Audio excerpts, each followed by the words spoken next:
Hi, this is Kathleen from Bailey Academy, mom of five, homeschooling three of them, ages 10, 13, and 17. Today I'm participating in another collab. We are talking about what's in our morning basket, and this is hosted by Annalisa at Creative Curious Learning and Living and Heather at Raising Three Wildlings. And so if you aren't familiar with the collab, it just means that other homeschool YouTubers are sharing something on the same topic as we all are, for this case, morning basket, and we're all linking to each other. So when you're done watching this video, you can look in the description. There'll be links to the hosts, but also a link to the playlist where you can go and see all the participating videos and watch what everybody else is having in their morning basket as well. So I'll remind you about that at the end. So today, like I said, I'm talking about the morning basket. Our morning basket is done differently than a lot of morning baskets. Typically, a morning basket that I've seen from other people has your group work in it. We do not consider group work part of our morning basket, although we only have a little bit of group work anyway this year. But for me, the morning basket is more like the extra things that don't fit under a certain subject that I want to make sure I include. And so, previously in morning baskets, we've included, like, say, a book that I thought would be cool to read, like, a little bit of each day, but isn't necessarily part of a subject. Like, we had a book about famous women. We never finished it. We'll go back to it at some point, but that we were reading, or a book about animals, things like that. Which, I mean, that obviously fits under science, but we were doing something else for science. So we also have done, read aloud fits under morning basket to us too. So this year we have 6 things we do typically for read aloud. The first one is announcements. I have a little video, like a short YouTube short about why we do announcements, which I will link in the descriptions. But the short answer, whatever. I guess they're both short. The main reason is just, like, I'm sure everybody does some sort of thing. Like, today we have an appointment.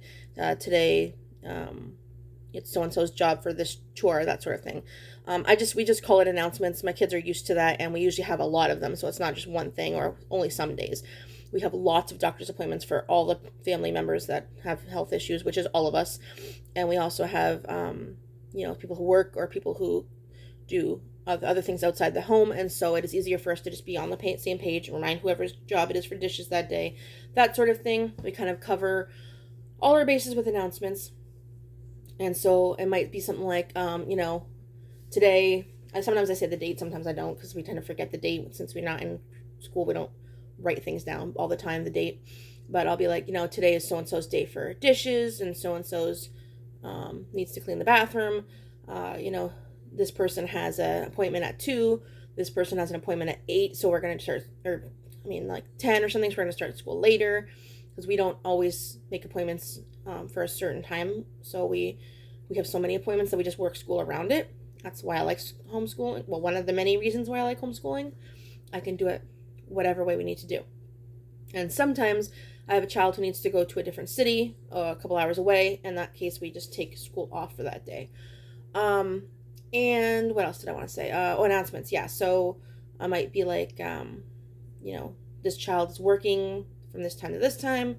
Any of those things that I want to say or even reminders, like, just a reminder that we need to flush the toilet when we're done with it, which is a reminder I shouldn't have to say with ages 10 and up, but I do anyway. Hopefully it's not just me. So that's announcements. This year, every day, we also, after announcements, we do question of the day. Now, question of the day is something that I purchased on Teachers Pay Teachers, and I will leave a link to it in the description. It was not very expensive, although I did get it on sale. And basically, it's literally what says 180 days of questions. There are questions that are open-ended. There's no right or wrong answer for, or at least, like, not 100% right or wrong answer. I'm just going to call it up real quick so that I can give you an example of what some of the questions of the day are. Just give me a second to call up my computer, which is right in front of me here. Okay, so they're supposed to be like attendance questions, so you can, mark attendance. Obviously, I don't mark attendance, but they still, we do it. So, like, it's something like, does a straw have 1 hole or 2? Is a burrito a sandwich? Is water wet? Is chocolate milk a dessert? Should students wear uniforms in school? Is fire alive? Things like that. Some of them are, a little closer to having a right answer, and some of them aren't. A lot of them are your opinion. Like, if toilet paper goes under or over, that's clearly just an opinion. but there's some that are more like, is competition eating a sport? So that when we were for something like that, we would look up what's the definition of sport, what's the definition of competition, and try to come up with a close answer. Like we did something for something similar. So it comes in like where you can print it and like on cardstock and laminated if you want cards where you can just like go like this, or there's the Google Drive version that I'm using where I just call it up and it just shows big and I read it and we discuss it. Everybody gets a minute to think. We discuss what our thoughts are. Sometimes it takes a few seconds, sometimes it takes a few minutes. It really depends on how in depth they feel like sharing.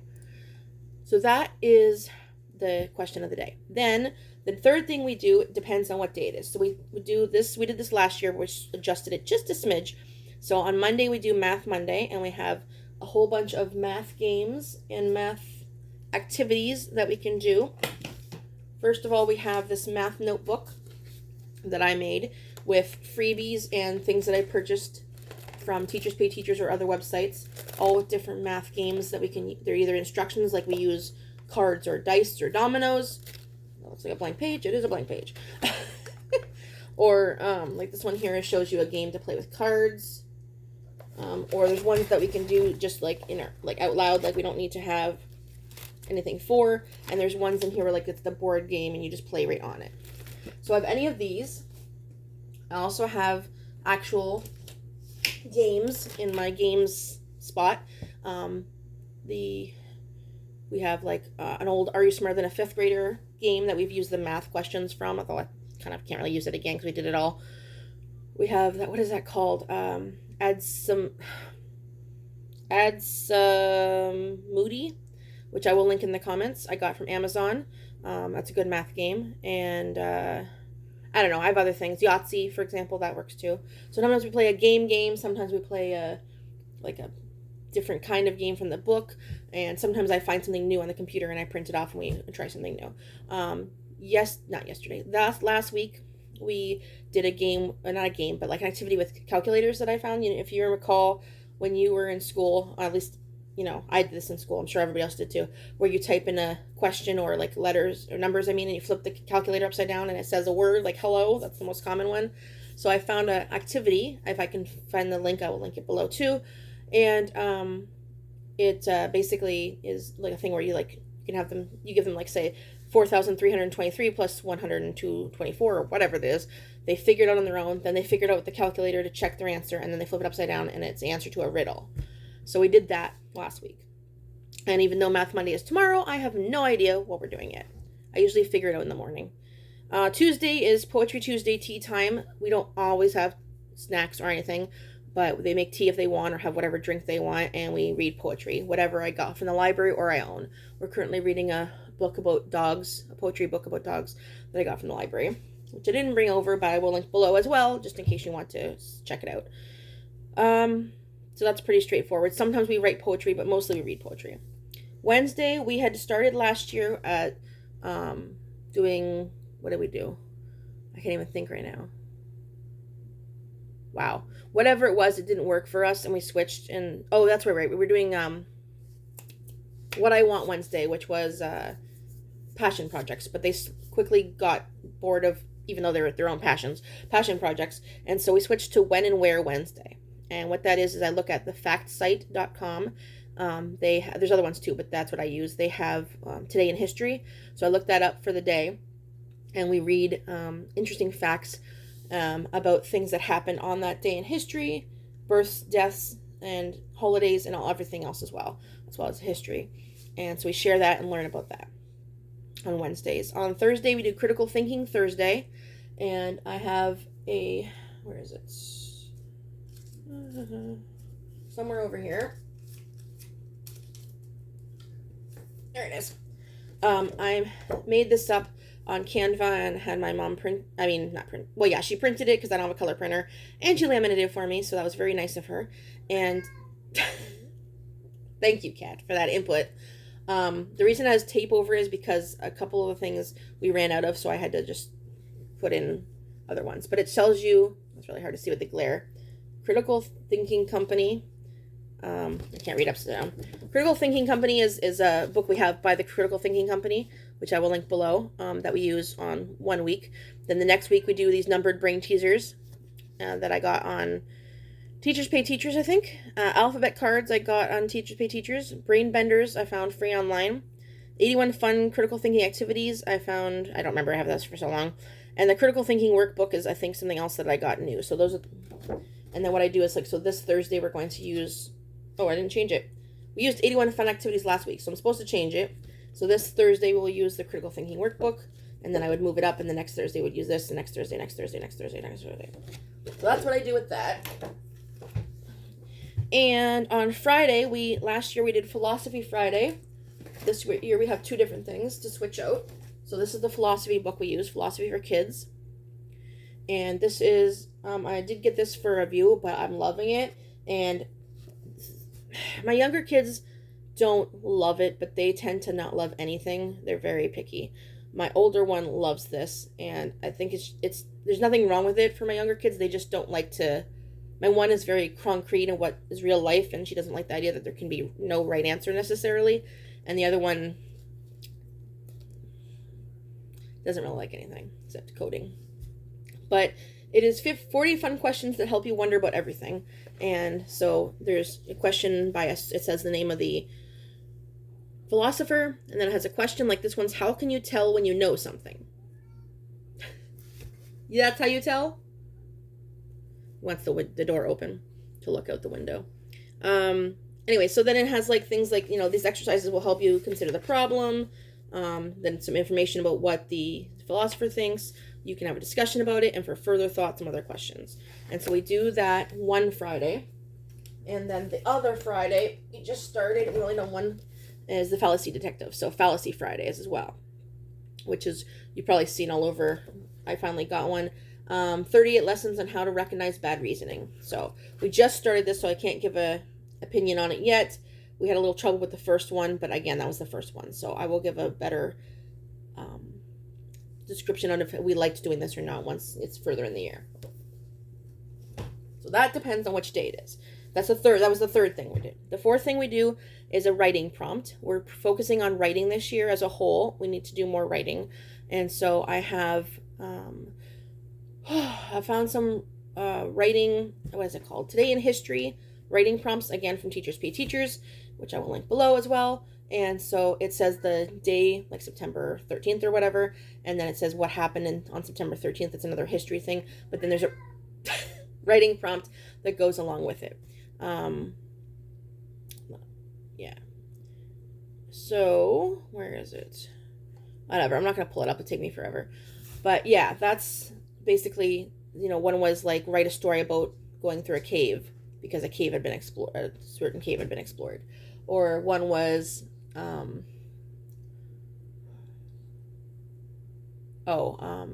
9/11, it talked about 9/11, and then it said, who is your hero and why? Things like that. And then we're going to be doing recitation for the first time of Shakespeare later, and other things later in the year, more like January. So for now, what we've been doing is our pen pals sent us notebooks that they made all about their country, that they came from, Ireland, and the country they live in, Ireland, and the country they came from, Hungary. So we've been reading these, checking out the cool pictures that she sent us and photos, and learning about Ireland. So that is what we've been doing for it instead of the recitation right now. And the last thing we do for Morning Basket is read aloud. We're currently reading aloud The Wild Robot Protects, which I just realized goes back to the library. In a couple days, we're going to have to speed read or something. These next couple days, I don't know. It's a problem with library books. You have to go back before you're done reading them. And that is our morning basket. So we do have one thing, or sort of two things, that we do as a group as well. We do foreign language together and some Shakespeare studies on Friday, but that is not technically all of us. Shakespeare is, but the languages are the younger two. And even if it was all of them, that's just not how I do it. I like morning basket to be extra things. So sometimes I will add an extra thing, like on Friday the 13th, last Friday, we did a little paper thing that that I got from Teachers Be Teachers that was all about Friday the 13th and its history and like some fun activities about the number 13. And so we ended up not doing some of the other things from our morning basket just because it ended up taking so long. But otherwise, if it's a quick thing, we like 9/11, we did a special paper that showed, because we already learned about it a lot. So like it was just like a, if these are some facts I know, this is one thing I'll always remember kind of thing. And I think that was from a freebie from a blog. And they did that. So we did that in addition to the other morning basket things. But yeah, that is basically our morning basket. It may change throughout the year, but otherwise that's the plan. Like I said, if it changes, it'll only be because something is not working for us. Like when we get to the recitation, if that's just not working, or if it doesn't need to be done for that many months, we may add something else or just take it out. I try to get morning basket to take no more than an hour. Sometimes it takes longer than that, but my kids tend to ramble and get sidetracked, so there's a lot of ADHD going on. So otherwise, I try to keep it to an hour or a little less than an hour. I mean, a little, not too much more than an hour, I mean. But otherwise, we seem to do okay. It's been going well so far, but we've only had 2 weeks of school. So, I know some of you have been in school for months, but we've only had 2 weeks of school. So that is it. If you have any interest in anything I mentioned that I didn't already link below, let me know. If you want to flip through of anything, I can do that. Otherwise, when you're done hopefully commenting, check out the description for any of the things I mentioned, but also for the link to the playlist so you can check out the other videos in the What's in My Morning Basket playlist. Everybody will be sharing their morning baskets, and you'll get lots more cool ideas that you might want to, write down for later. And that is it. Thank you, and have a great day. Bye.